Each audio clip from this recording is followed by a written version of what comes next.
Hi friends, welcome back to our channel PVR movie update. Friends, ఈ వీడియోలో మనం 2025లో release అయ్యి వరల్డ్ వైడ్గా ఫస్ట్ డే కలెక్షన్లో ఏ సినిమాలు ఎంత కలెక్ట్ చేసింది దాని గురించి అయితే ఈ వీడియోలో తెలుసుకుందాం. ఫస్ట్ నెంబర్ 1 ఓజీ ఫస్ట్ రోజు 154 కోట్లు అయితే సంపాదించింది, 154 crores. నెంబర్ 2 వచ్చేసి కూలీ, రజనీకాంత్ నటించిన కూలీ 151 కోట్లు. గేమ్ చేంజర్ రామ్ చరణ్ నటించింది 92 కోట్లు. వారు 2 87 కోట్లు. అలా హరహర వీరమల్లు 70 కోట్లు.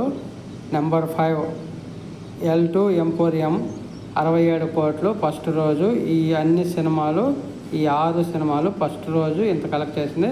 ప్రస్తుతానికైతే ఓజీ సినిమా ఓసుకోసకు వస్తున్న కలెక్షన్లో 154 కోట్లతో ఫస్ట్ ప్లేస్లో ఉంది ఓపెనింగ్ డే. రానున్న రోజుల్లో ఈ కలెక్షన్లు అయితే పెరిగే అవకాశం ఉంది. ఒక మంచి వీడియో వస్తే లైక్ చేయండి, షేర్ చేయండి, కామెంట్ పెట్టండి.